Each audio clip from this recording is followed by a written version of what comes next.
Good evening and welcome to the Town of Poughkeepsie Zoning Board of Appeals. It's August 11th, 2025. If you'd all please rise for the Pledge of Allegiance.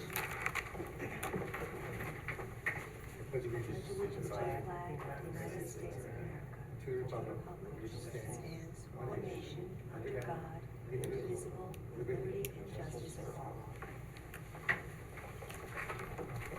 Christine? Here. Tony? Here. Linda? Here.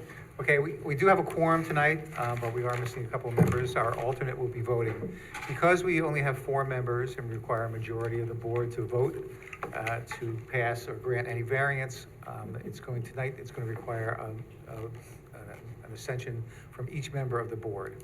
If any applicant is uncomfortable with that and wishes to wait until if there's a full board, they're welcome to request an adjournment. I have to tell you that it's likely at September's meeting that may not be a full board either. Okay? And so there is an agenda up here. Each item will be taken in the order that it appears on the agenda. The applicant will come forward and explain their application. Each applicant will be sworn. Attorneys do not have to be sworn. Okay. And then the public, there may be some questions from the board members, and the public is welcome to, again, address any concerns they have about the application. Again, those people will be sworn also. If there are no questions, we will begin. Item number 1, Vassar College, that has previously been adjourned. Item number 2 is 211 Beechwood Avenue. There's a request from the applicant to adjourn that to the September 8th meeting, so I'll move to adjourn item number 2 to September 8th. Is there a second? Second. Any discussion? All those in favor signify by aye. Aye. Any opposed? That motion carries. Item number 3 is 60 East Cedar Street. That application is withdrawn. That brings us to item number 4. There's a request from the applicant to adjourn that to the October 20th meeting, so I'll move, Wait, is that the right date? That's just it sounds. seems kind of late. That seems very late, It's doesn't because it? it's Columbus Day. Columbus Day's that month. Okay, yep, there we go. Is it All right, correct? That's correct, yeah. So I'll move to adjourn that to the October 20th date. Second. Any discussion? All those in favor signify by aye. Aye. Any opposed? All right, then that motion carries. That brings us to new business, item number 5, 402 Vassar Road. Is there someone here for that applicant?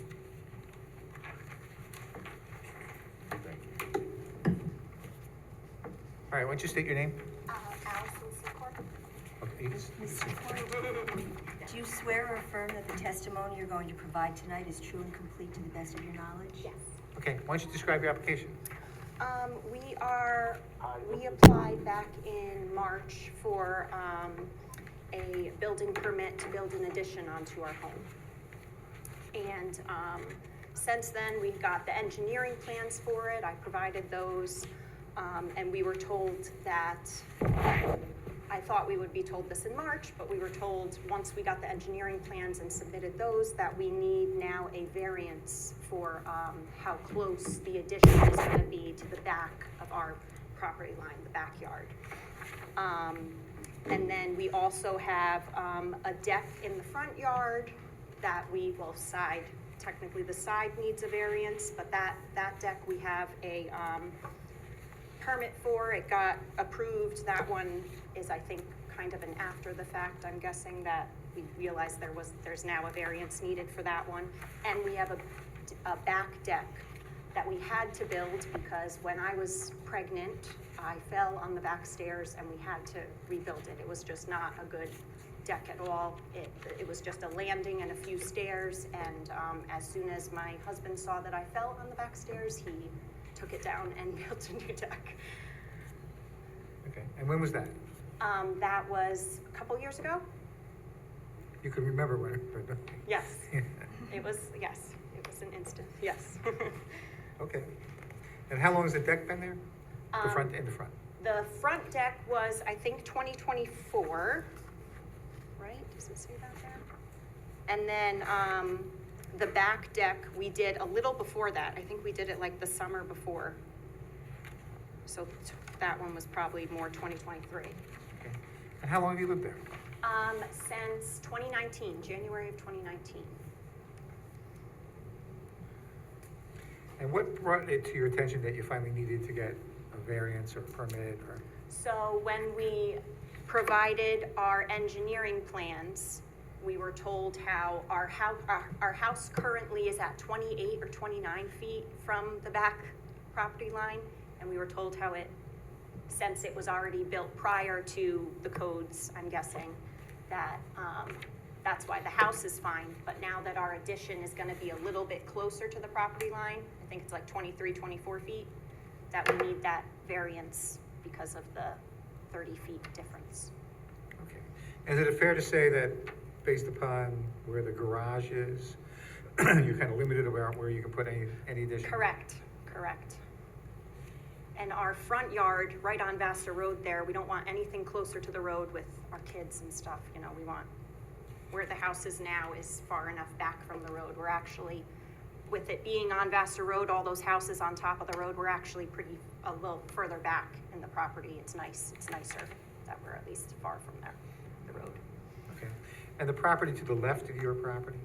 Our neighbors, they're great, they're perfectly fine with it, we get along with them very well. How close would you say the addition would be to anything? The addition is more for the Right. other neighbors, I would say. So the variance that you're requesting for that left side, which whatever, For the deck, I mean, their driveway is right there, yeah, okay, all right, but they know about it, so. all right. Those are the questions I have. Christine, I don't have any questions, thank you. Tony? Just so from what I understand, the addition doesn't extend past what the garage is, right? So it's basically behind the garage, right? Correct. Okay, that's all I have. Okay, Linda? No questions. Okay. Is there anyone from the public who wishes to comment on this application? I don't see anyone in the audience. Is there anyone on Zoom who wishes to comment on this? So if you're on the Zoom and you want to comment about the 402 Vassar Road application, you can unmute yourself or raise your hand. A couple people on phones. I forget what that is, *6 or *9 when you're on the phone, but I think we're good. All right, I don't see anyone, so I'll close the public hearing. I move to close the public hearing. Second? Any discussion? All those in favor signify by aye. Aye. Any opposed? Okay, and then that motion carries. You can, at the end of the agenda, then we go into deliberation. No further evidence is taken at that time, unless we reopen it. But you can either wait till the end of the evening to find out, or you can call the zoning administrator in the morning. Okay. Okay. And then, if it was approved or not, Correct. so you deliberate at the end? Yeah. Correct. Okay, Okay. thank you. Next is 62 Van Wyck Drive.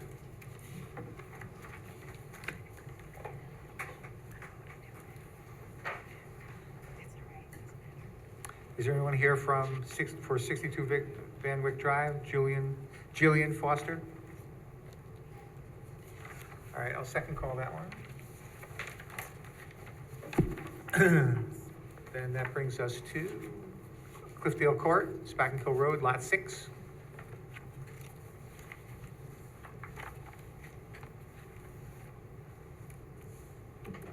Hello? Yes. Hello? This Alright. is Thomas Danielle. Hello? Yes, hello. Hello? Yes, this is Thomas Danielle for Julian Foster, 62 Van Wyck. Okay, Okay. and I'll recall that one. You just called? I'm in the bathroom. Did you hear me? Now, if you want, do you need a few minutes? What's that? Are you ready, or do you want us to come back to you? Yes, I'm ready right now. Okay, all right, why don't you state your name? Thomas Danielle from PD Contracting Corp. I'm calling for Julian Foster, 62 Van Wyck Drive. Okay. Do you swear or affirm that the testimony you're going to provide tonight is true and complete to the best of your knowledge? Yes. All right, why don't you describe the application? What's that? Why don't you describe what you want? Yes, one that varies for the hot tub, it's 15 foot off the property line, and we're 6 foot, so we need a 9 foot variance. as we have a pool and a pool deck, and it's just, I mean, the hot tub is gonna sit on the patio, so it's not gonna be in the ground per se, it's gonna be sitting on top of the patio, and it is movable. But we want a 9-foot variance, it'll be 6 foot off the property line, off the fence. And the neighbor, Jason, didn't have a problem with it, either neighbor, the neighbor to the left doesn't have any problem with it. All right, in the application, there's sort of a drawing. Is that reasonably to scale or accurate? It's not the scale, it just shows that it's 6 foot off the fence, off the property line. Okay, and how did you determine that? Oh, because I had a survey done, my surveyor came and surveyed the whole property purple. Is there a reason you didn't submit the survey rather than just a drawing? Oh, we did this, well, I didn't bring the survey because it just got done, he didn't give me a copy of it until after I submitted it. Okay, But I could submit it, but it's 100% 6 to 7 foot off, the minimum 6 foot off the property. And the reason why I did the survey, it was the fence is on the property, but I'm gonna be doing an 8-foot fence, so I wanted the survey for the exact property line. all right, and the hot tub, is that on a patio, you said? The hot tub's gonna be set on the patio, yes. And how long has the hot tub been there? No, we didn't get it, I'm calling for that, we haven't put it in Oh, yet. you haven't put it in yet? Okay, is there a reason it needs to be that No. close to the property line?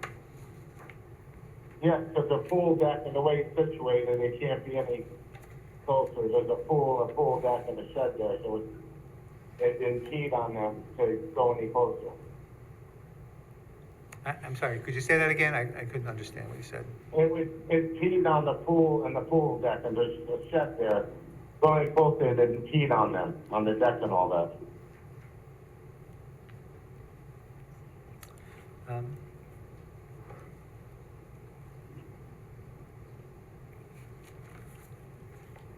Hello? Yeah, okay. All right, that's all I have. Christine? If the hot tub is going to be on the patio, can you move it a little farther away from the property line? Maybe a foot or so, that's about it, because the patio is only so big, maybe a foot or so. Okay, that's all, no more questions. Tony? You referenced a The fence. garage next door is like 3 or 4 foot off the property line. You know, I mean, that was existing, but this is just a hot tub, it's not like a structure going.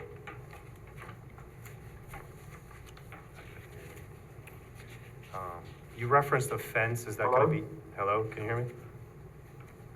Yes, Hello? I can hear you. Okay, you referenced the fence, is that gonna Yeah. be the screening between the neighbor? Yeah, the fence will be screening, yes. Okay. That's all I have. I was out there today, and,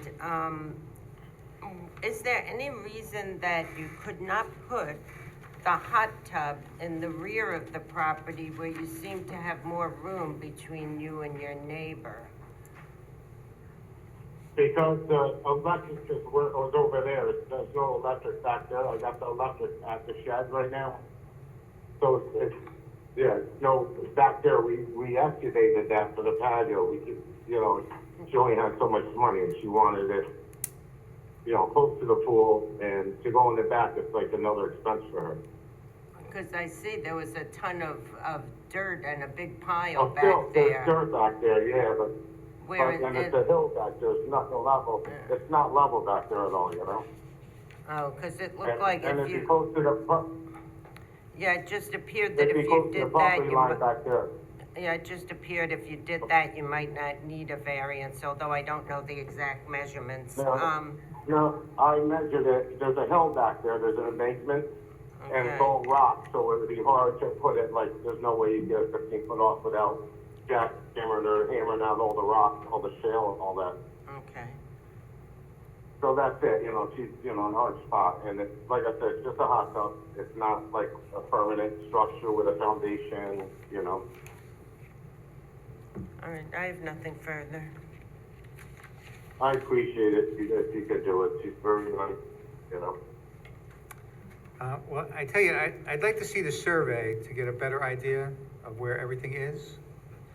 And you may have missed this in the Yeah, he beginning. doesn't have everything, he doesn't have everything placed on the survey though. Okay. He You may have did a missed survey this, just of the property. you may have missed this if you weren't here in the beginning, but tonight there's a quorum, but it requires 4 votes to grant the variance. There's only 4 people here. You may want to adjourn Yeah. till September's meeting, and so I'm going to suggest that you submit the survey and request an adjournment. Yeah, why, you don't wanna try to vote, submit the survey and try it again next month? That's what I'm suggesting. You don't have to do that if you don't want to, but I'm suggesting it might be. No, I'd rather try to vote on it tonight, and then I could always bring the survey if there's a problem with it, but I No, hope there's not a no, problem. I'm not going to vote for it until I see his survey, so, All right, so let's just, September, let's do that. okay, you're requesting to adjourn it to the September 8th meeting? Yes. Okay. Then well, And when's that? Oh, I'll find out, yeah, thank you. okay. Is there anyone in the audience who wishes to comment on this application? I don't see anyone in the audience. Anyone on Zoom who wishes to comment on this application?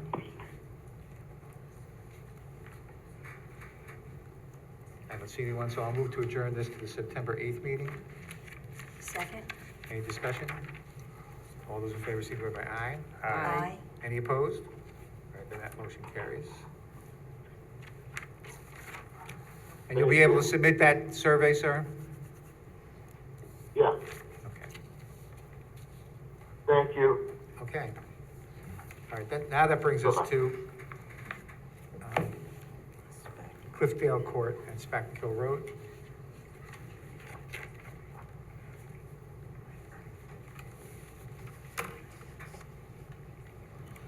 Okay. Have a seat. Yeah. State your name. So my name is Ian Rieger Holmes. Mr. Rieger, do you swear or affirm that the testimony you're going to provide tonight is true and complete to the best of your knowledge? Yes. All right, why don't you describe this application? Okay, Cliffdale is a 6-lot cluster subdivision. And we built the first 5 homes, and the 6th lot, number 6, is kind of a unique layout. Cliffdale Road is a driveway. It's not a town road. And the way that it lays out is that the driveway goes through the middle of the lot. And the cluster requirement is that the houses be 75 feet off exterior property lines. And to do that, the house has to be built right on the driveway, or right off the driveway. So really, the front walk for the house would almost be the driveway that serves all 6 homes. So the original subdivision plan shows that the driveway comes in from the back of the house. So what we're proposing is to flop the house and the driveway. We went to the planning board, we're disturbing just a hair less disturbance. Septic stays where it is. And moving the house off the driveway, that's the big objection. We've showed this to many customers, and the big objection is we're right on the road, the driveway. So I have a sketch here if that would help. I think it's in the package. And we also have a plot plan showing the proposed location, and I also have, planning board requested we do some bigger plans, and it shows all of that detail. I'll be glad to try to explain in more detail if anyone has any questions. All right, so is it fair to say that you describe it as a uniquely shaped lot, which I think is fair to say. Is it also accurate that the part of the lot closer to Spackenkill Road, that's wetlands? That's wetlands. Okay, so you can't build there? Correct. So really, the only place that you could build is I don't know what direction it is. The only place is where South. I the guess. house and the driveway are shown. So we're we're proposing flipping the two to make it a marketable, desirable property. It's a, And you have some challenges with the topography also, and we right? have other challenges, yeah. All right, Christine, do you have any questions? No questions. All right, Tony?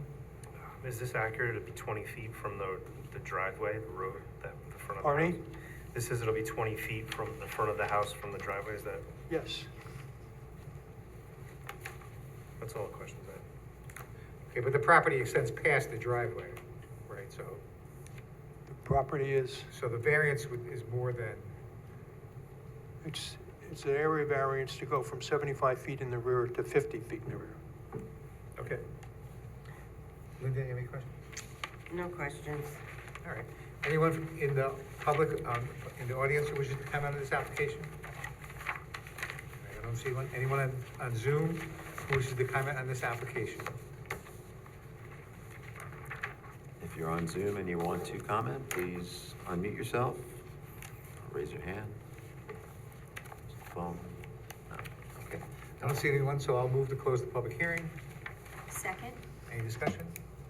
All those in favor, signify by aye. Aye. Any opposed? That motion carries. And again, you can wait till the end of the evening, or you can call the zoning administrator in the morning. Well, you moved pretty quickly through the agenda. You have any? I wouldn't rely on that. So you'll be voting at the, At the end, yes, at the end. And once we get through the agenda, then we'll. And I can check in Public hearings are all tomorrow. closed. Probably best. okay, thank you very much. Call the zoning department, yep. All right, that brings us to 89 Kensington Lane.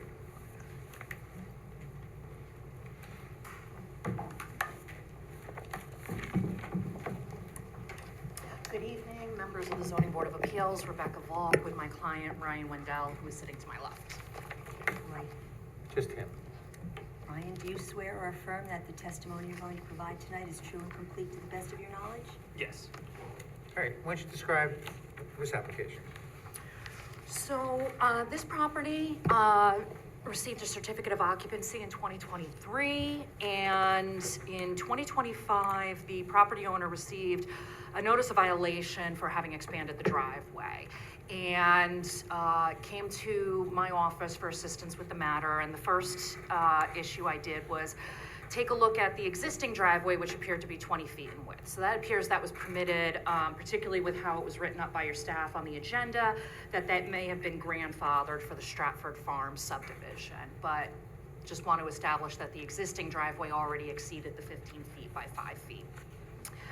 So the client has been using this, what I'll call a backup area, which is about 12 feet wide, which would give a total driveway of 32.5 feet and 20 feet long. He has a large pickup truck that he either parks there or backs into that area to enter onto the road. For a short period of time, he informs me, actually, he and his wife were both parking in that area because as they moved into the home, they had a number of boxes in the driveway, but as they cleared that out and got room in the garage, she is now parking in the garage, which is it's a wide garage, but it only has one door. So we're here tonight asking for the Zoning Board of Appeals to consider legalizing this backup area. I would note that we have letters of support from 4 neighboring property owners, which, may I approach? Sure. Give them to you. Oh.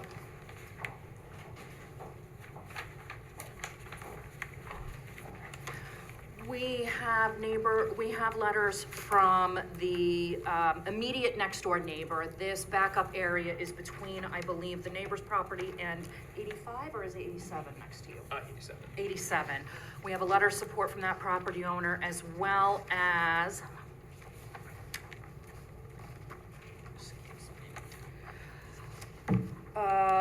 the residents at 88 Kensington, 84 Kensington, and 77 Kensington. I would note that we gave some examples of some driveways in the neighborhood that appear to have been widened. When you look at the aerial, you see a very minimal impact from this backup area. And it is, so we believe it has no change in the character of the neighborhood. We do not believe it's a detriment to nearby properties. The benefit sought is to safely back up or have this additional space for parking as another car is exiting. I would note that this road was recently taken over by the town. He's kind of at the end of a straightaway area. Folks do tend to get a little speedy in that area, and he feels more comfortable backing before he enters onto the road. As far as whether or not the area variance is substantial, we recognize that 32.5 feet may be mathematically substantial, but first taking into account that the original driveway was already 20 feet. However, while the math may appear substantial, we feel it has no actual impact. I think this is supported by the fact that this is also a type 2 action, an area variance for a single family home.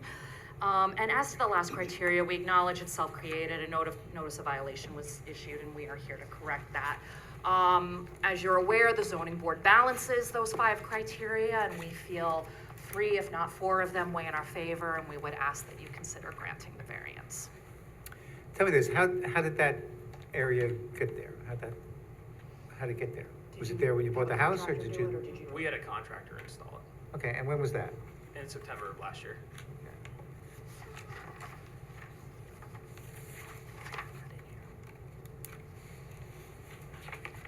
And can you give me an approximate, well, you use the truck to go to work?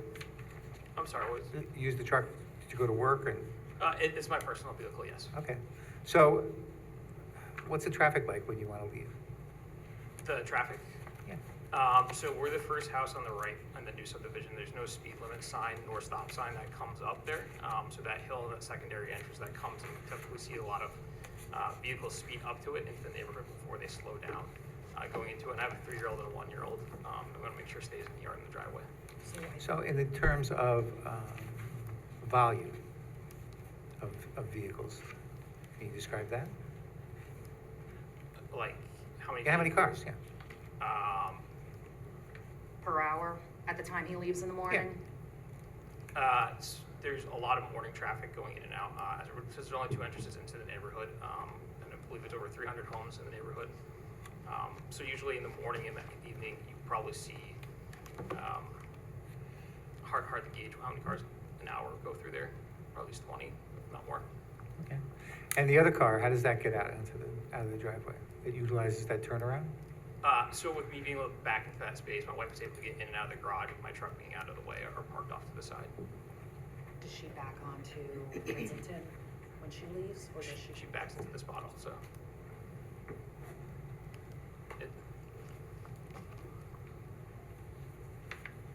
Okay. Christine? I just have one question. When you installed the turnaround, is there any reason that you made it so wide, like not, in other words, not just enough space for one car, for your truck to back into and pull out? It looks like you made it wide enough for at least 2 cars. Just curious, was there a reason you made it that much bigger? Yeah, we were still in the moving in process, and our garage was full at the time. So we tried to make sure both my wife and my vehicle both be sitting there backing into there in order to turn onto the main road. That's all. Thank you. How far is the end of the turnaround to the end of your property line? Like how close are you to the property line? I think, In the picture that shows the Toyota pickup truck, there's some markers. Is that where the property line is? And there's some rocks and stuff, like, is that some sort of drainage thing?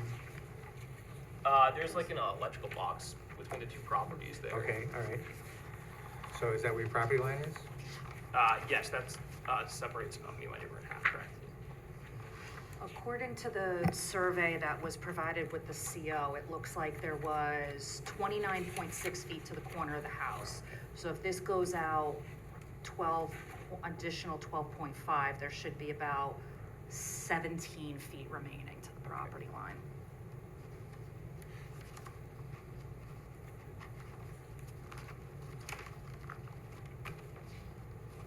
All right, Tony? No questions. Linda? No questions. All right, anyone from the public who wishes to comment on this? I don't see anyone in the audience. Anyone on Zoom?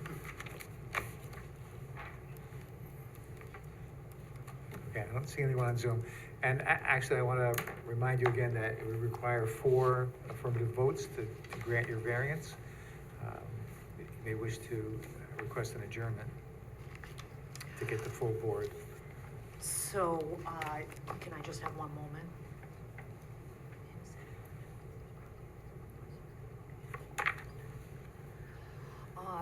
I think we're gonna request that this be adjourned to the September meeting. My one question is, you indicated it may be difficult to get more than just a bare quorum in September as well. Could we make that decision as we approach the September meeting?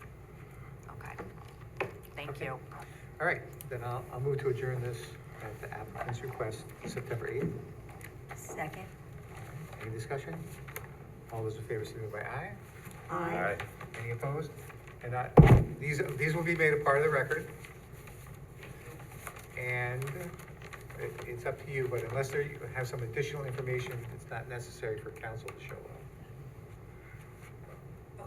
Okay. Okay. Thank you. Have a good evening. Thank you. All right, that brings us to item number 9, 59 Springside Avenue.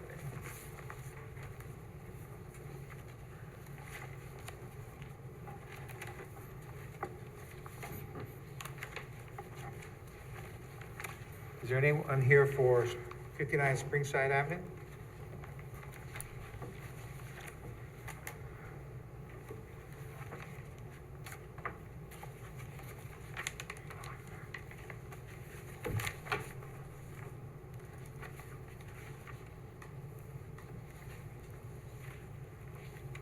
All right, I'll second call that one.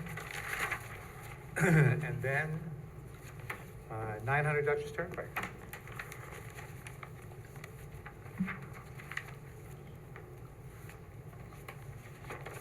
Item number 10, 900 Dutchess Turnpike. That would be Jeff Ames, he just probably needs to. Oh, yeah, Jeff, are you there? We see you're on the Zoom. I'm here, but Mr. Stenger needs to be present for the presentation, so I'll have to. Okay, he is not here now, so it will, We can second call it if you want. yeah. I mean, you expect him to be able to appear? I do expect him to appear. Okay, then we can second call that one.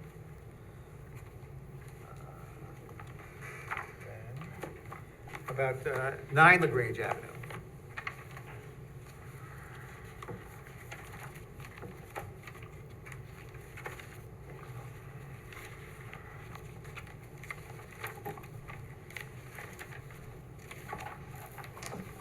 Good evening. I'm Brandon Petrella, representing the ownership on this application. Okay. Do you swear or affirm that the testimony you're going to provide tonight is true and complete to the best of your knowledge?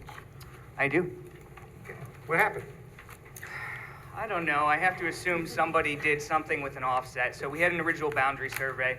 I don't know if they had the surveyor back out to set the offsets, but we're off 5 inches in each direction. I mean, I can bring up the maps and show you guys everything. I'm pretty sure you've all been with us for this journey.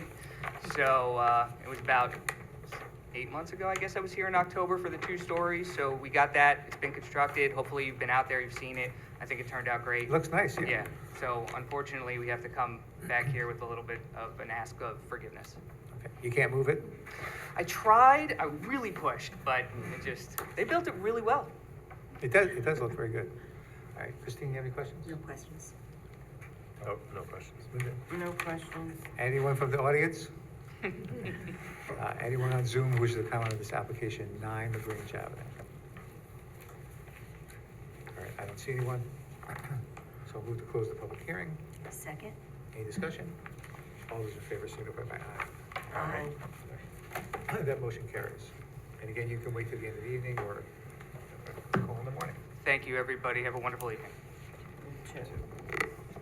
So, Mr. Chair, I just messaged Steve Tinkelman, who's the applicant on 59, and he said that someone should be here. Obviously, they're not. He said he can be here in 10 minutes if, That's fine. I think we can handle that.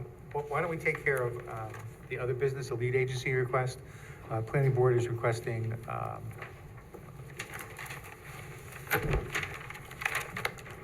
they're requesting to be lead agency on a Route 9D electrical vehicle facility.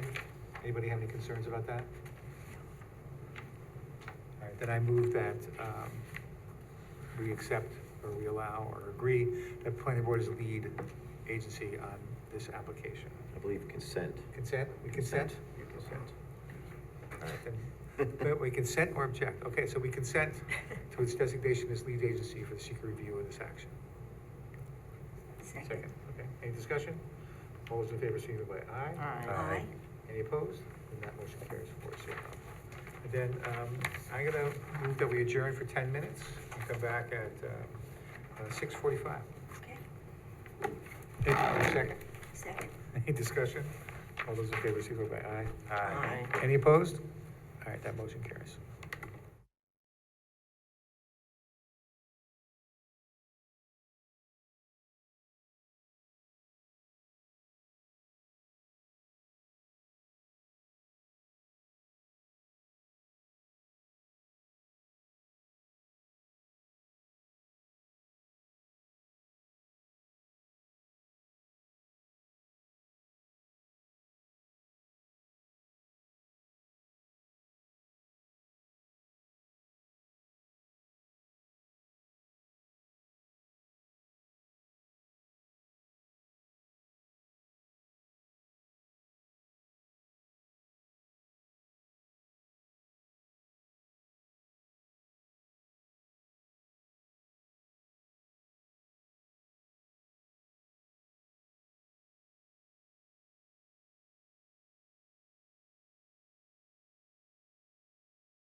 Oh, I'm sorry. All right, we're back in session, Well, we still need a, but, and we're still waiting for, yeah. We're told that people will be here imminently.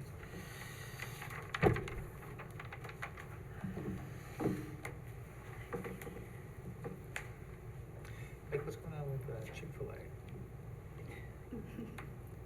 We're waiting for them to come back, there's just a lot, it's a very tight fit. Mhm. Oh, these are on, yeah.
All right, recalling, I got it, okay. 59 Springside Avenue.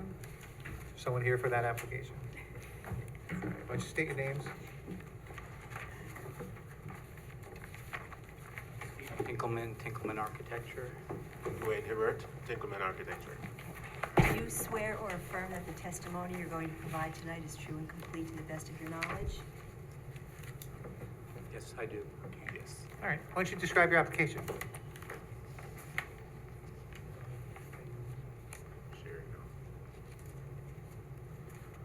So we are presenting tonight 59 Springside Avenue, which is located in the heart of the Van Wagner Place neighborhood that we've been building for the last 10 or so years. And it's right on the four-way intersection as you're coming up Van Wagner Road, where it crosses with Springside Avenue, and then it goes up to Sites Terrace. And the house is really well located. We bought the house, and I guess from this map that you can see, there's, you know, a dozen or so buildings that we own, and it's part of this neighborhood that we've been either repurposing, or we've also built some new construction, and we just recently finished the 5-story building that's on 4455. We purchased this property from the county. It was I guess it was taken back for taxes, and it was a tax sale, and we've just been sitting on it for for a number of years. We had another robust plan for the block and for this particular structure, but we realized it was too complicated given all the zoning issues that currently are in place and what the process would be to rezone this parcel. So we figured after all this time, let's put the house back into use again. And it's a 100-year-old house. The house is in fair to poor condition. Our plan is to completely redo it. It comes with some interesting bones. Some of the ceiling heights are below 8 feet or at 8 feet. And so we, because we like to fool around with what we do, we're gonna have some, it's really at a real important visual point. So architecturally, which we haven't done yet, depending on our success with your board tonight, the plan is to, make it a centerpiece to what we're doing. And if we can show you the lot itself, the building is on the southern point of the lot, or the one prior to that, the survey. So you can see on that survey at the bottom of, how do we point to that? Okay. The house, sits right on the lot, and matter of fact, it's over the lot. And part of the house is on town of Poughkeepsie land, and we've been having discussions about getting a license. How it got there, no idea. It's mostly a percentage of the porch, and there's a small corner, maybe a foot or two in on either side of the corner, that sit on the town land. So we've been having discussions about addressing this through a license with the town. Apparently, this was done recently on another file, and it's a pre-existing condition. Again, it's not clear how it got that way, but it's been there forever. So one of the most interesting parts about the site is, and we've built all around it, we own the house behind it, which is 8 Sites Terrace, which we recently upgraded, and it's rented out as a single-family home. There's a parking lot to the east, which we use for our 33 Arlington Avenue property, and it's a really nice flat site. And if you go to the next slide, you can see on the structure to the right, or the image on the right, let's look at that one. There's a very strange buildable area because of the fact that it's on a corner. You have front yard, 30-foot front yards, both on the west side and on the south side of the lot, and then the 20-foot setbacks on the east side of the lot. So you can see in the center of that drawing, there's a rectangular shape that might be the size of 2 bowling alleys, and that's really the only thing that you can build on as per the ordinance. So, it's a great site for a house there, but, so our thinking is there's 3 variances in the application. One is, we have a bathroom on the first floor. If you can maybe go to that slide and show that. There's a form that's currently a bathroom. The second floor currently has 2 bedrooms up there. There's no bathroom, so we want to put a bathroom and just build on top of that form. And so that one variance is because that current bathroom is 4 feet to the lot, so we're just again going vertical on that. And the other thing to think about is that diagonal line, which is the property line. There's a fence there, and then there's a drop, so that the site itself is up probably about 6 feet. So we're going to honor that fence. That fence will get repaired as part of this process. And then the gray structure, the gray L-shaped form behind it, is we want to add another bedroom. We're taking a bedroom out to create a double height space, so the unit feels a little bit more robust because of the lower ceiling height. So we figured we'd add another bedroom, or it could be a den or something like that, on the back side of the house. And the setback on the southeast is about 8 feet, 2 7/8 inches from the property line, but it's further back than where the bathroom is, where the bathroom is only 4 feet away from the property line. And as it L's around, that's where the new porch, front porch and entrance is. And, you know, because Sites Terrace is also a front yard, you know, we're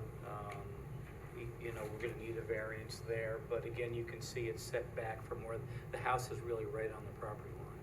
So it's really trying to work with the house and to make it into an asset and to make it into something that someone's really gonna wanna live there, and then to be able to use the backyard and such. And the parking lot, the parking spaces for the building already exists.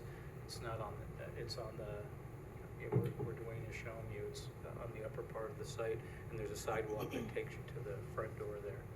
So that's the request. It's a single-family house, will stay a single-family house. It's currently 3 bedrooms. It'll end up still being 3 bedrooms. The big difference is it's gonna be completely redone, and it'll have a second bathroom. So that's the request, and thank you for considering. With the exception of that L-shaped area, do any of the additions encroach any further into side or rear lots or front lots than what exists now? None of them do actually, at all, yeah.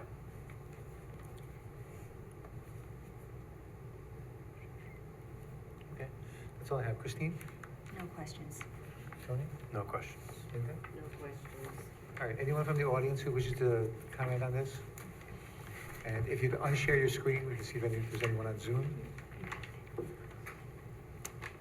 Anyone on Zoom who wishes to comment on this on 59 Springside Avenue? All right, I don't see anyone, so I'll move to close the public hearing. Second? Any discussion? All those in favor, signify by aye. Aye. Any opposed? And that motion carries. Okay, and you can wait till the end of the meeting, or you can find out in the morning. Thank you very much. Sorry we were late.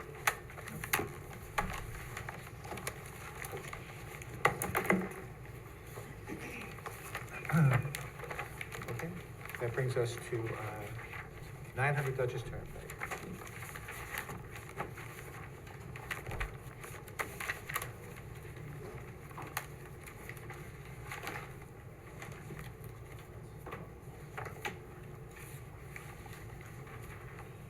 Good evening. Thank you for waiting for me.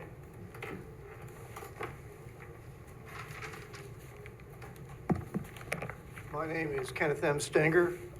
Before I start, I just want to make sure, I had 7 copies of my submission tonight delivered to Town Hall either Thursday or Friday. I haven't signed here. Did you all get them? Because they all have exhibits I'm going to be referring to. Did everyone get one in their package tonight? I mean, the staff has been extremely helpful in helping me get it right this time, because the last time I didn't. Yeah, it was. Dated August 8th? Yes. Okay. Okay, good. So there, do you mind if I stand? I just feel more comfortable with it. Do you want me to sit down? Well, we need you to be able to speak into the microphone because it's on Zoom and Oh, I televised, got it. so I it get would, it. it would be Okay. better if you. For those of you at home, I'm Kenneth M. Stenger. So there are 2 issues before this board in this application. And the first issue is my client's appeal timely filed? And the second issue is, does my client's appeal have any merit under the law? And if you decide that it's not timely filed, you need not reach the second point. But if you decide it is timely filed, you will reach the second point.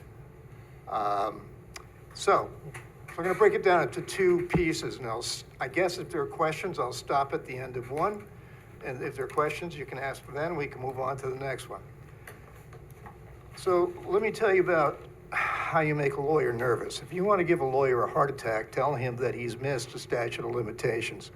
He will absolutely stroke out right in front of you, because I know I will, and I have. But here's the deal. A statute of limitations, as you know, is a period of time within which, if you're going to make a claim in a court or make a claim to this board, you have to file your appeal, or you have to file your action, or you have to do something, you have to file your paper. In this case, you're the ZBA, and I'm sure you're well aware that the law requires that an appeal to your board must be taken within 60 days of the beginning of the period of time in which the statute of limitation runs. Now, here, tonight, the question before you will be, when did that happen? When did the statute of limitations, that 60-day count, when did that begin to run? And so that's what I want to talk to you about. The issue that my client, I will present on the merits, is whether or not in a application before the planning board, the use is permitted by right in the heavy industrial district. That will be the substantive issue. The issue that we're talking about now about the statute of limitations is, was my client's application timely filed? Now, my client's application was filed on June 11th, 2025. So in order for my client's application to have been timely filed, you're going to have to find that the period of time that the the decision was made, or the triggering event was made, was 60 days, within 60 days of that date. If you find it was earlier than that, you will just dismiss this application as untimely. So it's important now to look at the exhibits. So my client's issue presented on June 11th, 2025 is a legal argument that supports a position that the town board, in amending the code to allow the sale of cannabis products in a heavy industrial district, did not extend that as a right use to the cannabis manufacturing within that district on an as of right basis. And the issue was first addressed in an application made before the planning board, which continues to pen before the planning board. And I would like you to look at Exhibit A, if you wouldn't mind, please. So Exhibit A is, I think, we all recognize what this is. I've seen this in your town. I've seen this in many, many other towns. At the beginning of every application, what happens is that the applications get circulated for comments from your professionals who are going to advise you as to how to proceed on them. Exhibit A is that comment sheet. And if you'll look on page 2 of it, you'll see where it says review for meeting, zoning. From Christina Graneri, it says no comments, which is fine. No comments as to the application. It doesn't say no comment as to any particular aspect of it. It doesn't identify any aspect of it that it's responding to or analyzing. It just says no comments. Now, I'm sorry, I'm going to interrupt you just for a second. This is dated November 2024. That's correct. When did you obtain this document?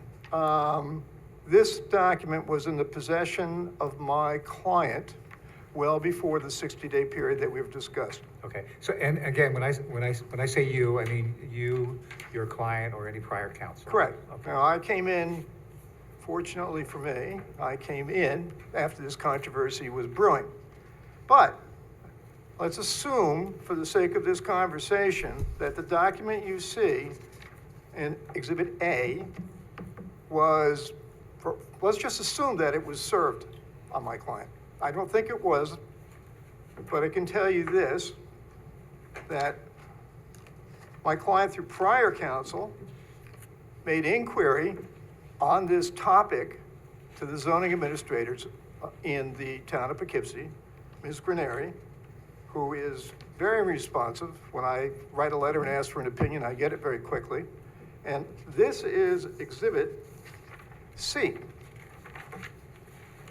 And if you would just take a moment to read Exhibit C, you will see that this is a very thoughtful letter written by Ms. Granieri to Mr. Cantor, who taught me a lot about what I do for a living now for 30 years. But I'd like you to take a look and read it. Because as you can see, it's a very specific opinion given in response to a very specific question, as opposed to what was presented at Exhibit A.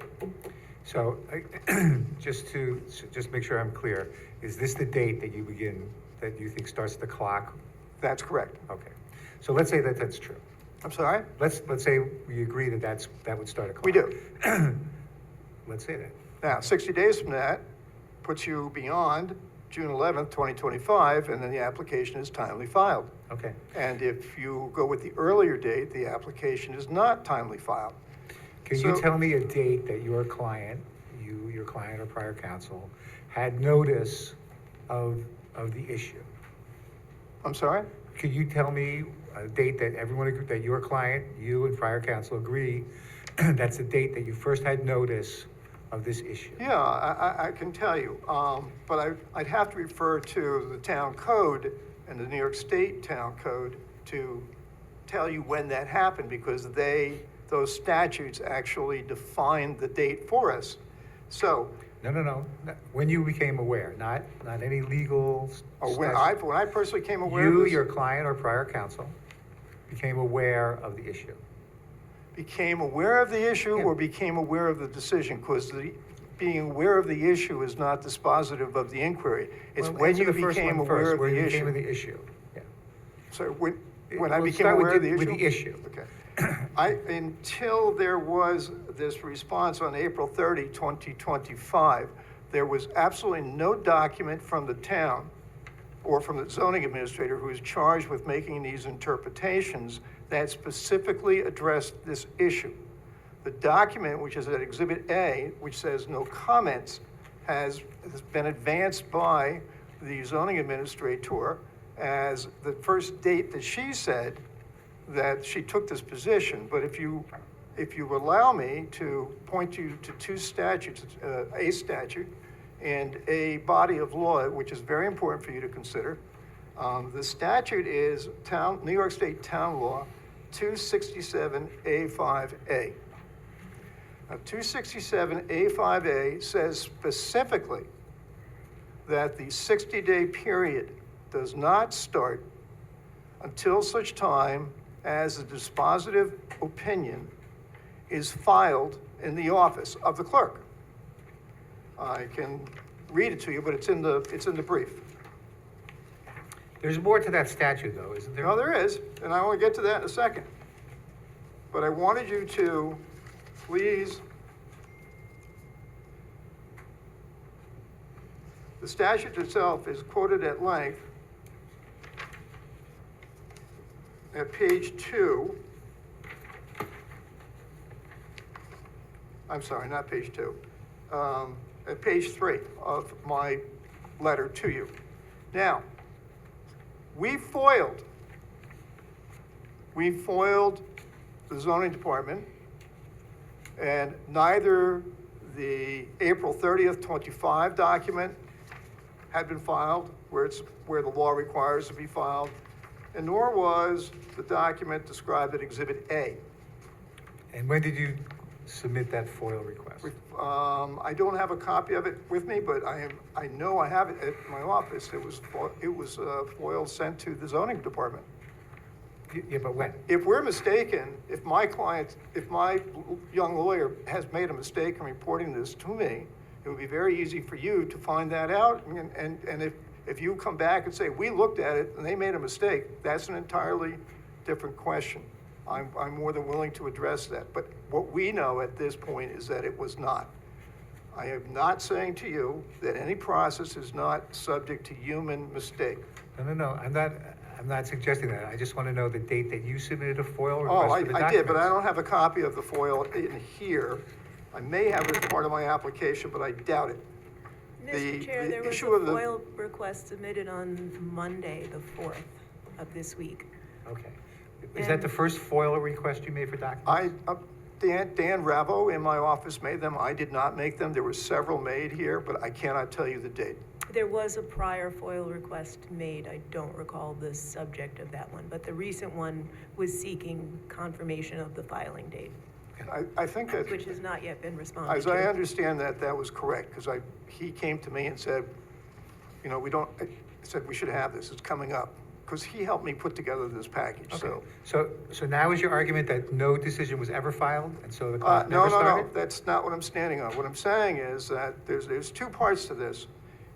Part number one is, if no decision was ever filed, the clock never started running. So that's what I Maybe just said. I'm happy to say that the April 30, 2025, even if it was filed, we would still be timely. We would not be timely if the Exhibit A was filed. We would be not timely if that was considered to be a decision. So where that takes us then is the next and last step. How bored are we yet so far? This is like me in first year law school. But here's the important part.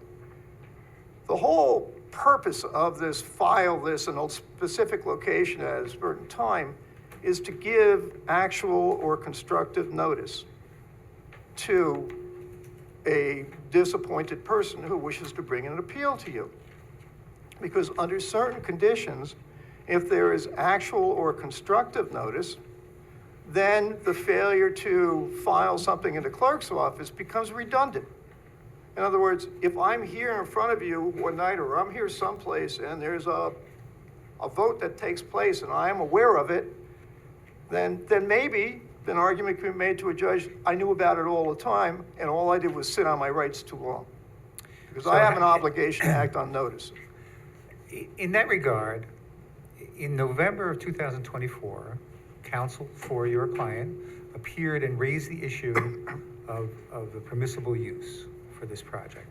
That's correct, right? I think I wasn't there, and I've never seen the video, but I think the record would reflect that at a meeting on 11/24. Mr. Leahy, I will take your word for it. Oh, thank you. Because the reason why is I still get the better of the argument.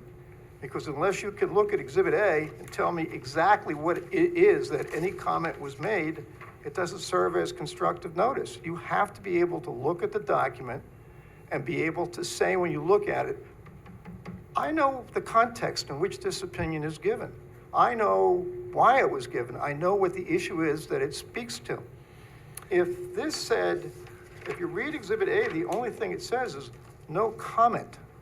No comment means what no comment means. If you ask me, well, I'm a lawyer, so I'd never say no comment, right? So I'd always have something to say. But no comment is no comment. And even if it wasn't the case, it doesn't say no comment as to any specific issue. It just Is your client's position that until April 30th, and perhaps not even then, your client had no notice that this was a permissible use? No, that's not what I am saying. I want to make this very clear what I'm saying. As a matter of law, my client had the right up until 60 days from April 23, 2025, to file this appeal. What he knew, what he didn't know, this is the reason why I thought you just explained that if they had notice, either actual or constructive notice, that the filing dates were immaterial. Did I misunderstand that? No, what I said to you, sir, was that Exhibit A, if you're looking at the paper on Exhibit A, there's nothing in there that gives constructive notice of anything. It doesn't say, it should say, if it were to give constructive notice, I've looked at the issue of permissive use and I find that it is acceptable. Or I looked at this and I don't have a comment because I find it acceptable.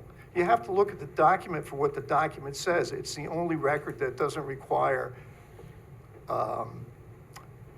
memory, or it's the only record. The paper here is critical. I see it every day in court. The paper does not allow for subjective interpretation. You can look at it and you have to give it the plain meaning you see. If you can look at Exhibit A. Let me ask this again. I'm sorry to interrupt. If you can look at Exhibit A, Mr. Leahy, and you can read that and you can tell me what it was she was talking about when she filed this thing that said I'll No tell you what comment. I think it is. And you can do that specifically and only from the language in that document of Exhibit A. Maybe you have a point, but I don't see it. Okay. But, so then let me ask again, because maybe I misunderstood your answer. Is it your client's position that they had no notice, either actual or constructive, until April 30th? Until April 30th of this year, that this was a permissible use? Okay. Is that your client's position? No, I'm going to answer this one time, and I'm going to say it really slowly, because you have to get what I'm saying here. I'm not talking about a layman's subjective notice, or your opinion if there's notice, or someone should have noticed it. What I am saying is that there are rules of law which are applied here. They are objective. They're not subject to subjective application. And my point here is the document you see on Exhibit A, as Exhibit A, does not, as a matter of law, give sufficient or adequate notice to trigger the requirement that the appeal to this board must be made from 60 days of that date. So whether my client had some subjective knowledge of what the board's position was, or Ms. Granari's position was, is not material to my analysis. My analysis is based on applying the letter of the law to the facts that we all cannot dispute, which is, that's Exhibit A, that's what was done in November of '24. This is the letter that came in April of '25. Those are rules of law that apply to them. And I'm making my argument on those rules of law, not on the subjective intention of anybody, my client, Ms. Granari, or anyone in this room, because they're just the rules of law. So that's what I'm telling you, Mr. Leahy. I'm relying on the rules of law and their strict application. As, by the way, is always the case when you have a statute of limitations problem, because the courts always want the issue and the persons to be heard. If there is any doubt in your mind as to whether it should be allowed to be heard or not, I would respectfully submit, although it's not in my papers, the court will always look for a way to let the issue be heard and resolved on the merits. I am asking you to do so tonight. I am saying to you, with all due respect to everyone, that the law requires that we be heard on the merits, and that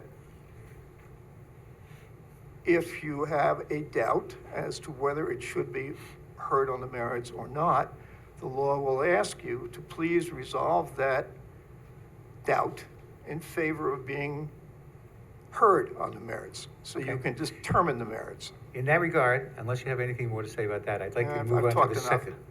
I'd like to move on to the second issue about whether or not this is a permitted use. I'm sorry? Unless you have some more to say about the statute of limitations issue, I'd like to On move on. that topic, I'm done if we're done. Okay. Then if you could just explain to me why you think this is not a permitted use. Do I explain to you why I don't think that this is a permitted use within? Yes. Okay. Yeah. That's your position, right? I'm sorry? That's your position? Yeah, no, it is my position, Okay. and it's supported by, it's another thing that I've run into as a lawyer. You know, being a lawyer is not getting up and making speeches. Sometimes you got to read these things over and over and over. And so the first thing that I've learned as a lawyer was if the statute doesn't say it, you can't. Let me just turn that off. I apologize. If the statute doesn't say it, we can't read it into the statute.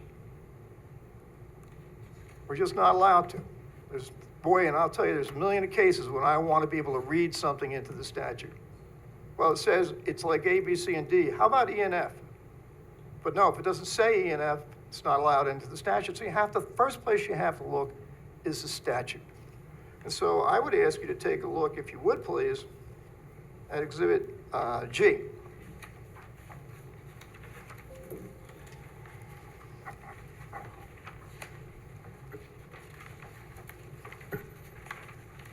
Now, Exhibit G is a lot of different documents, but they are minutes from the town board's meeting of August 2nd, 2023, and a resolution approving law number 1 of 2023, and attached to it is a memorandum of that law. And that law, that law, it's local law, well, actually what happens here, I apologize, is that I think the entire zoning code got rezoned, but a very specific part of it was rezoned with respect to the sale of cannabis products. Now, I don't expect anyone to read the whole statute while we're sitting here. You get a major headache from doing that. I know I did. But here is the deal. Prior to that vote that evening, neither marijuana products or not marijuana, cannabis. I'm dating myself by referring to them as in the Latin, or not in the Latin. So prior to that date, prior to the adoption of that portion of the code, right, you couldn't sell cannabis products in the heavy industrial district. And you couldn't manufacture them. Just wasn't allowed. If you read your code says, here are uses, they have to be defined. If they're not uses, you're not allowed to use them. In other words, the heavy industrial code appears to me to be written in a way that doesn't say, if it's not prohibited, it's allowed. It says very clearly that in order to be allowed, it has to be cited in the code. Now, I won't read you the code, but I will point out something that I think is really, really important. And why I say to you, my opinion is that the manufacture of cannabis products is not allowed as of right in the heavy industrial district. That doesn't mean that the town board can't change the zoning. I'm only talking about the code the way it reads now. So, in 2023, when they adopted this law, they said, okay, you can sell cannabis products in the heavy industrial district, but you have to get a special use permit. Would you agree that that appeared just to be for retail? I'm sorry? Would you agree that that appeared just to be for retail sales? Yes. Okay. Yes. All right. And so what the town board did at that point was say, okay, you know, you're gonna want to sell an ounce? I guess you can do it now in the heavy industrial district. And so, but you have to go to the planning board and get a special use permit in order to do that. And as I'm certain each and every one of you on this table know, that a special use permit places conditions on the exercise of the use. So the special use retail sale is subject to restrictive use established under a special use permit. Is there any indication that this application has anything to do with retail sales? No, it does not, and that's my point. So I was just going to say that. And thank you Okay. for pointing it out to me, Mr. Chairman. No, seriously, because that's the good question. The statute does not say a single word about cannabis manufacture. Does not say a single word. Does not say it is permitted. The argument that it is permitted is based upon a theory that by permitting the use of a cannabis sale, retail, within the industrial district, subject to a special use permit, implicitly includes the use as a cannabis manufacturing plant as an as-of-right use. So let's think about that. Why don't we, because that's what I did. So we look at cannabis retail, somebody comes in, buys some gummy bears, buys an ounce of pot. They don't do it out the back door anymore, they do it over the register, use their credit cards, pick up their free miles, they're good to go. Now, let's take that experience, and you have a lot of pot stores in this town. And each and every one of you should walk into one and take a look and see whether you notice that there's not any manufacturing occurring at all within them. There's no smell, there's no sound, there's no room for it. It is a store. It's like those old cigarette shops when I was a kid in school, where you would go after school and pretend you were 18 and buy a pack. So my point to you is, it's a really simple argument that I'm advancing here. The statute does not say, does not even use the words anywhere, that the cannabis manufacturing, cannabis processing, cannabis that goes to a plant and gets transformed from raw marijuana into packages that can be sold as retail. That use isn't described as permitted anywhere in the code. The only way you can get to it and say it is a permitted use is if you think that because the retail sale with a special use permit is allowed, therefore the manufacturing should be allowed. But here's where that argument falls down. It falls down simply this. I would assume that everybody here would think and agree with me that the retail sale will have less impact than the manufacture. That by its inherent nature, over-the-counter sale of cannabis products on a retail basis, not a wholesale basis, will have less of an impact on the other uses permitted in that zone than a wholesale manufacturing plant where a lot of marijuana, a lot of cannabis gets delivered to be processed and turned into product that can be sold as retail. Now, okay, if you don't assume that, then my argument's going to fall apart. Okay, But assume, let me just, and I'll finish. okay, all right. But if you do assume that, then you have to look at what the statute says. It says that the retail has to have a special use permit. Not only does the statute does not mention the cannabis manufacturer use, even if it did, it wouldn't make reference to a special use permit.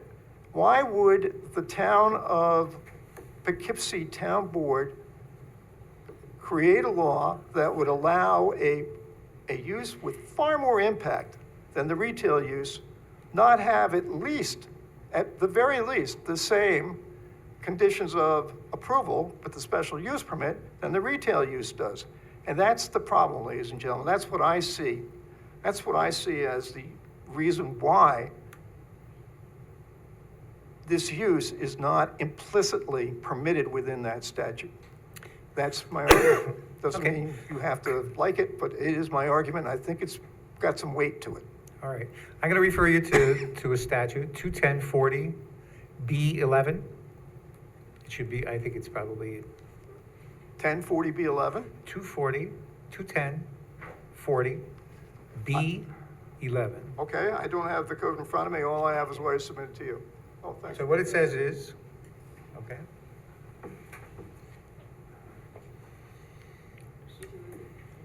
Okay. Help me understand why. Okay, hang on one second. I'm looking Okay, at all right. 210-40B11. Yes. Manufacturing, including fabrication, converting, processing, Okay. altering, assembly, or other handling of products, excluding prohibited uses under 21094. The reason why I would suggest to you not is because, I think she'd like her phone back. Unless I'm you're sorry. done. I'm sorry? Oh, no, can I, just 2 seconds? I appreciate you bringing this up because we did argue about this in my office about how to approach this. And What'd you come up with? what struck us was that this has been the language of that code for some period of time, that it wouldn't have been necessary to amend the code in 2023 to let cannabis retail into that district if it was intended that it be, that particular use be allowed under the existing uses in the heavy industrial district. What would be the point of it? It would be redundant. If it was already allowed, why bother passing a statute saying it's now allowed? That's the Because problem. that wasn't the retail sale of cannabis products was not an allowed use in the heavy industrial zone. There were retail sales, I think, in here that were allowed, baking goods, I don't know, baking goods and getting high, they've got a relationship. Only afterwards. You know, I don't have the statute, oh, I'm sorry, I lost it. But I will tell you, you know, this decision shouldn't be made. Well, it says bakeries, wholesale, other food processing plants, beverage distributors. It's quite clear that the heavy industrial zone is for heavy and also included light industrial uses. And so I think the town board, when they allowed and amended the code to allow the retail sale, is found that the retail sale of cannabis products would have little impact on those zones. So I'm not accepting that the addition or the amendment of that code, that portion of the code to allow retail cannabis sales into the heavy industrial zone in any way changed or limited what was already there. Now, is your client, or you and your client, familiar with other uses, other businesses that are going on in that, at 900 Well, Dutchess I'm Turnpike? certainly not, which is what I was going to suggest to you, Mr. Leahy. Just as I would not expect anyone here to decide this issue based on my argument today, because I may have raised issues that you want to think about. You've now raised an issue that I clearly have not addressed in my letter to you. I know we've discussed it, so if there is any harm done, don't vote on it. Give me 2 weeks to give you my written opinion onto that topic. And then vote On on the it. other uses? I'm sorry? On that, what I just suggested, the Yeah, other yeah, uses? the 21011, I'm sorry, 2104011? Yes. Yeah. That, you never considered about whether the definition of manufacturing? No, about- it's not so. We did. And we went through it, but I'd like to be able to share with you the argument that we had internally as lawyers in addressing that, which I'm not able to do right now. And if you don't see any harm why I shouldn't be able to supplement this, it's a public hearing. You can always adjourn to your next one and say, Mr. Stenger, if you want to put it on paper so we can all read it, I'll give you 2 weeks to do it, we'll vote in a month. You can do that. You've done that for other folks, I'm sure. Well, typically, we allow an adjournment when we're looking for some additional information. I think that your firm and the prior firm are very qualified legal firms. And I'm not sure that you could come up with something that's going to change it. Do you have what, are you telling me that you didn't address? Hang on. If we can just, I I want to think go that to there's the parts of- application. My reading of your letter, it says that you did address this. Hang on 1 second, please. I have a letter that supports the interpretation, if I can be just afforded a few moments. It's not the letter I prepared for your consideration today. And I'd like to just review it quickly. Sure, take your time. Thank you. Okay, thank you. That, by the way, is, so we know what it is.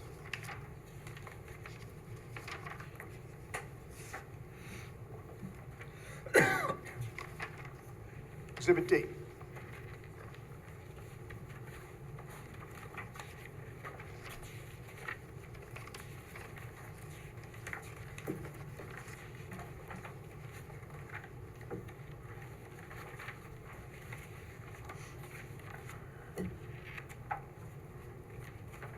Which exhibit? D? Okay. Yep.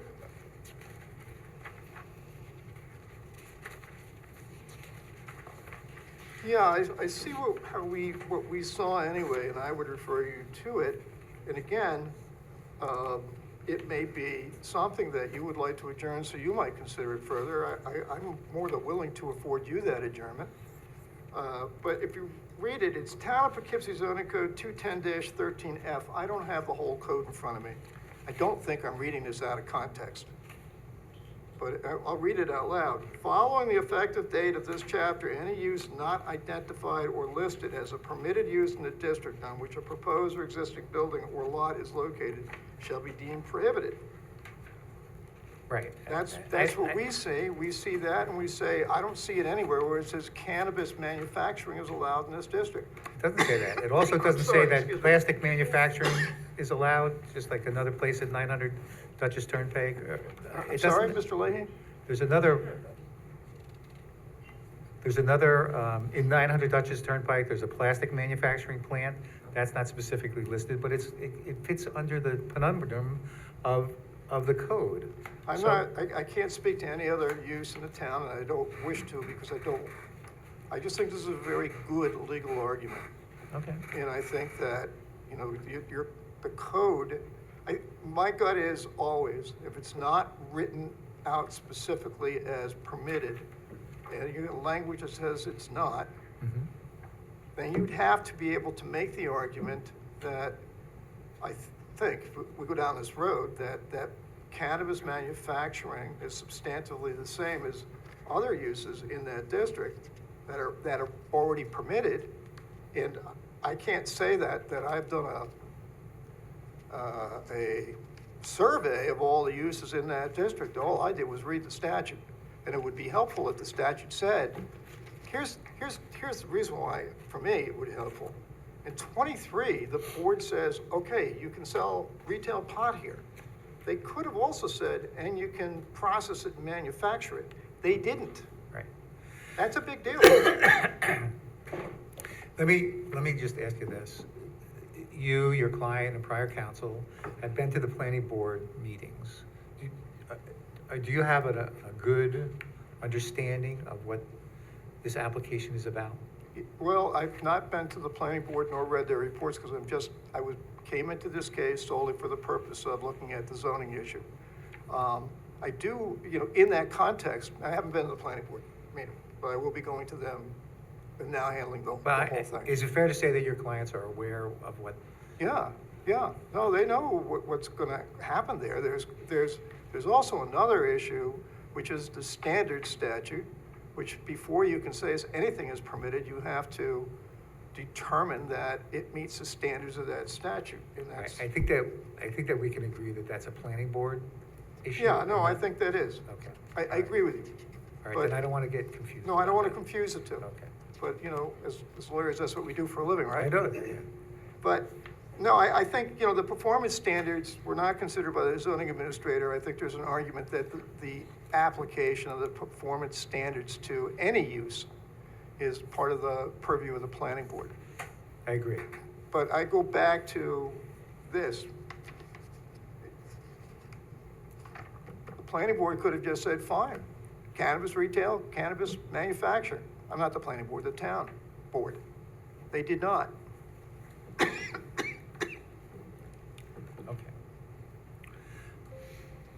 So that is my argument.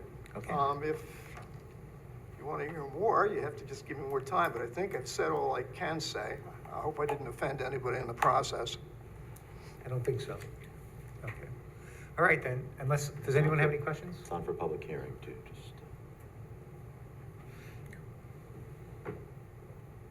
Linda, you have any questions? Okay. Anyone from the audience who wishes to comment on this? There's no one in the audience. Anyone on Zoom?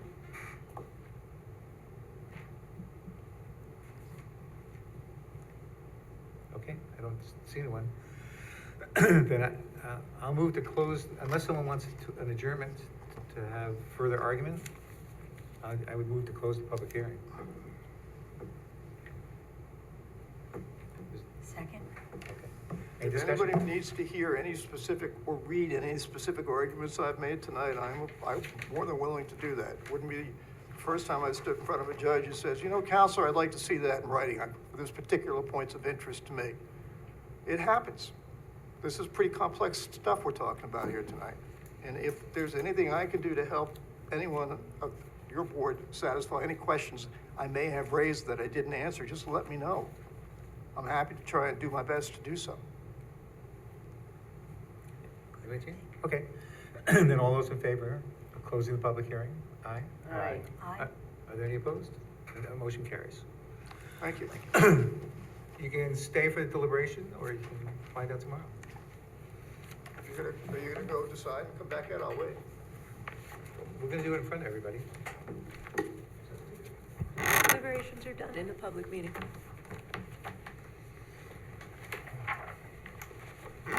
Who's M something? I don't know who that is, to be honest with you.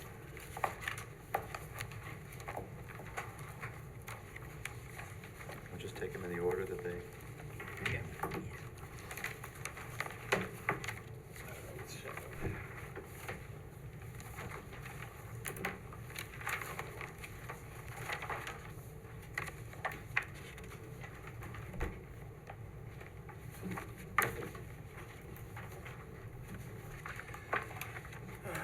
All right, the first one is 402 Vassar Road. Yeah, be a couple minutes.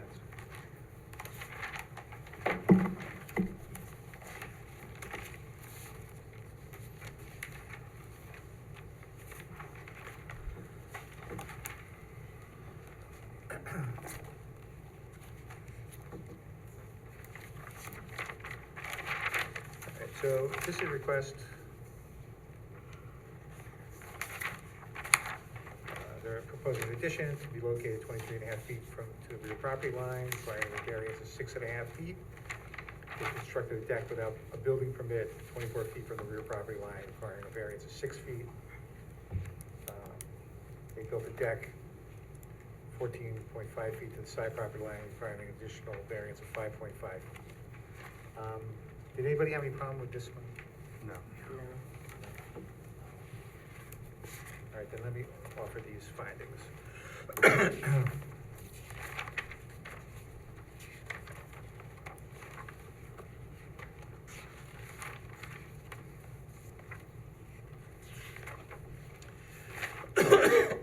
Whether an undesirable change will be produced in the character of the neighborhood or detriment to nearby properties will be created in the granting of the area variance.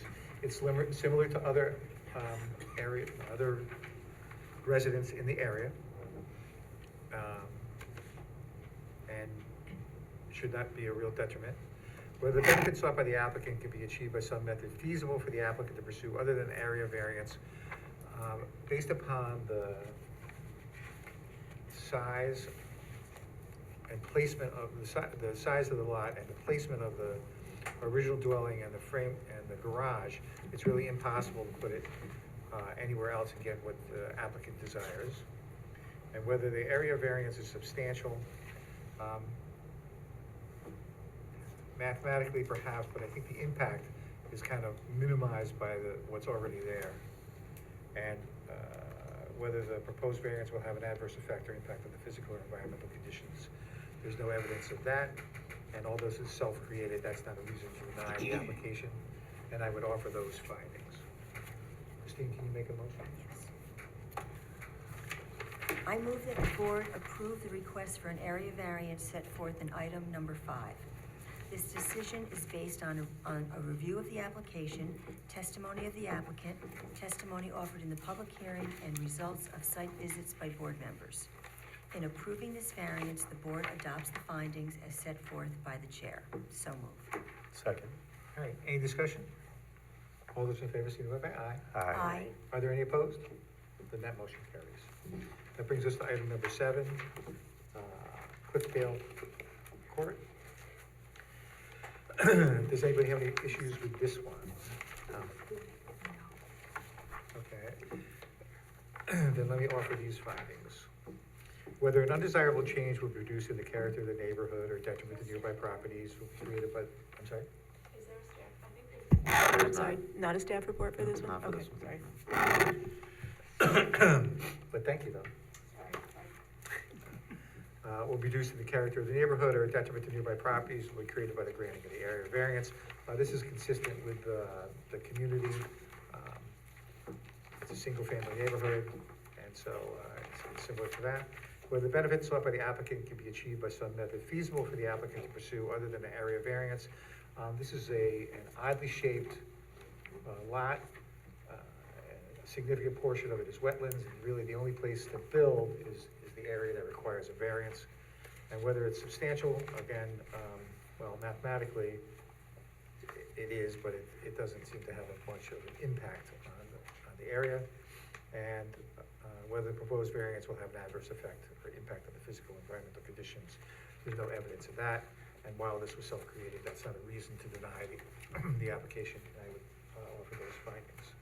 Tony, do you mind making a? I move the board I move the board approve the request in the area variance set forth in item number 7.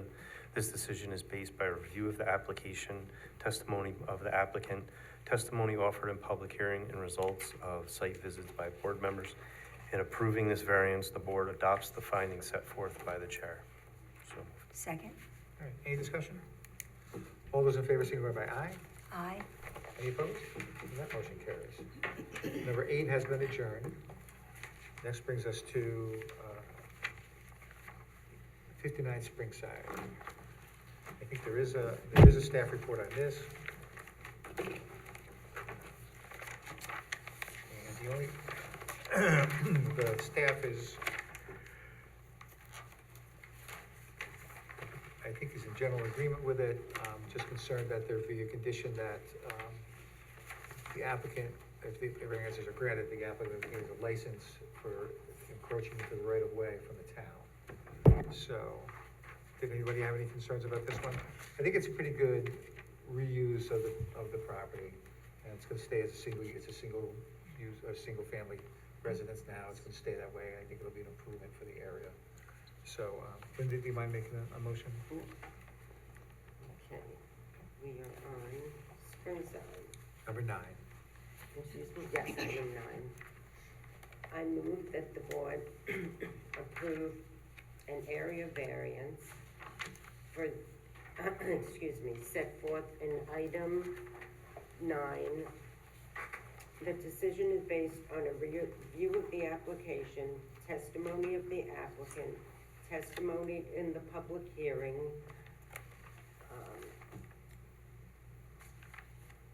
a staff report, the chair's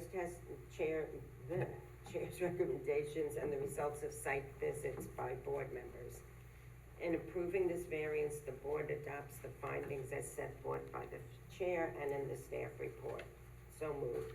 Also, would you add a condition that the applicant, Yes, with the condition that the applicant contact the town receive a license? to receive a license agreement For encroachment for into the, encroachment upon part of the town's right-of-way. Second? all right, any discussion? All those in favor signify by aye. Aye. Any opposed? All right, then that motion carries. All right, that'll bring us to 9 LaGrange. This was, we had granted some variance in the past, and then as the as-built came back, it's 5 inches encroaching on the side and the rear lot lines. I think we can take the prior findings with the addition that the encroachment, the additional 5 inches is really de minimis and has no real impact on the neighborhood. I think it turned out a really nice project. Yeah. Okay. Anybody have any concerns about it? All right, Christine, do you mind making this one? Sure. I move that the board approve the request for an area variance set forth in item number 11.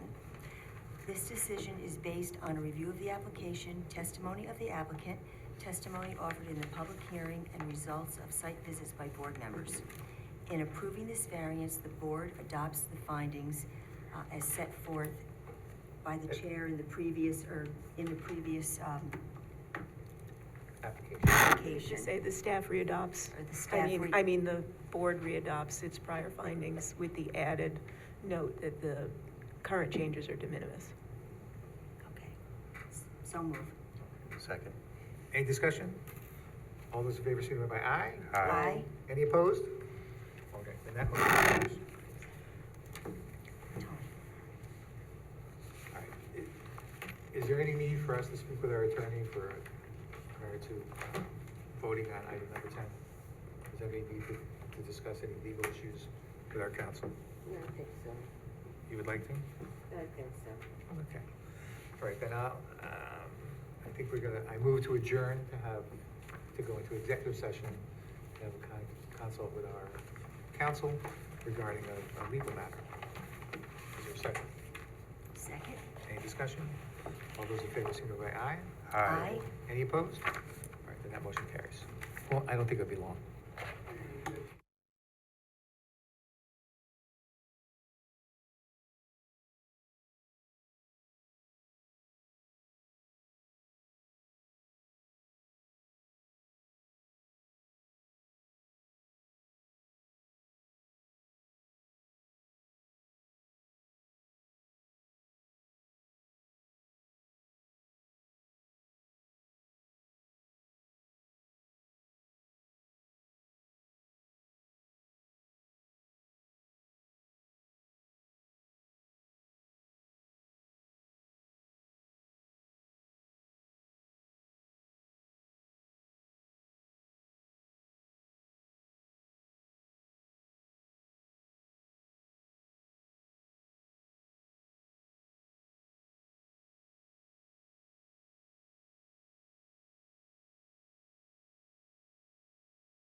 Okay, it's 8:04. I move that we bring the board back into session. Is there a second? Second? Any discussion? All those in favor, signify by aye. Aye. Any opposed? Okay, then that motion carries. All right, we're back in session. On item number 10, there are two parts of this application. The first is whether there was a timely appeal of the zoning administrator's decision. And I think counsel for the applicant has adequately pointed out there are two parts to that analysis. There's a statutory part, where it's a 60-day requirement from when, Speaking into the microphone. okay, So I can make it louder, so maybe it's a little louder in here. Let's see. there's a 60-day requirement from when a decision is filed. But there's also a part of it that says when there's either actual or constructive notice. And if you assume that the first filed decision was in April 30th from the zoning administrator in that written letter, then that's a timely, the applicant has timely filed their notice of appeal. However, there's also been testimony that, and evidence that the applicant had what I would think is constructive notice of the issue long before, at least going back till April of 2024. So in my mind, the application is not timely. That's my position. Mr. Chair, you just said going back to April of 2024. Oh, I'm sorry, November of 2024, sorry. Thank you. But that's my position. What does anybody else think? From what we talked about, the comments were consistent with what has been presented to applicants in the past. So that was consistent from the November 11th. So I agree with you. Okay. I think that the applicant is an experienced professional and knows exactly what no comment meant, and certainly was aware of it and brought it up in planning board meetings going all the way back till November of 2024. But if anyone else feels that they're limited to just the written letter from April 30th this year, then it would be a timely submission. So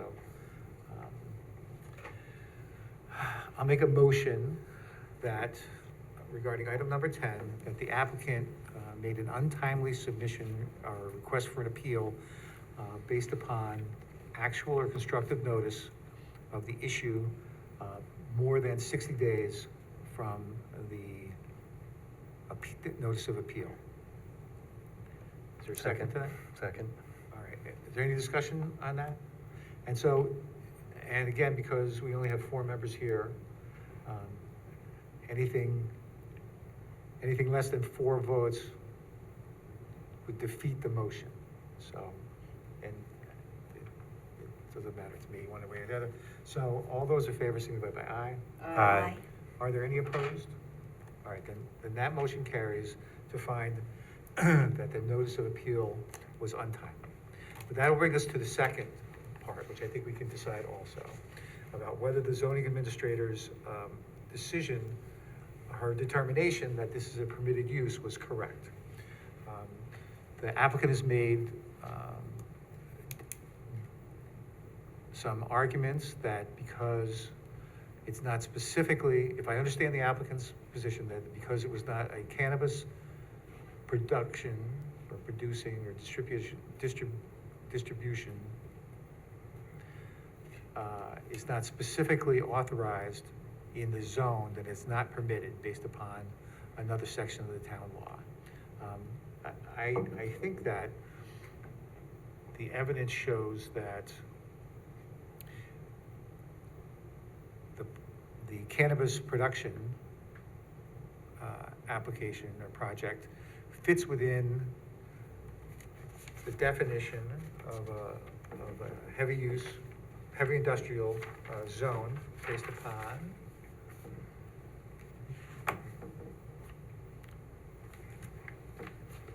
B11 of the section, which describes manufacturing, production, distribution, and that it's not necessary to specifically name or enumerate each individual type of process. I recognize that that the argument regarding cannabis retail sales being allowed in the heavy industrial zone, I think that argument has no bearing on whether or not this project fits within the permitted uses of the heavy industrial zone. And so I move that we agree with and support the zoning administrator's decision that this is a permitted use within that zone. Is there a second to that? Second. All right, any discussion on that? Anything anybody wants to add? Okay, then, all those in favor signify by aye. Aye. Are there any opposed? Then that motion carries. Also, I'm not going to be available for the September meeting, and I nominate Tony to be chairperson in my absence. Is there a second to that? Second. All right, any discussion? All those in favor, signify by aye. Aye. Aye. And with no further business, I move to adjourn. Second. All right, all those in favor, signify by aye. Aye. Aye. Any opposed? All right, that motion carries.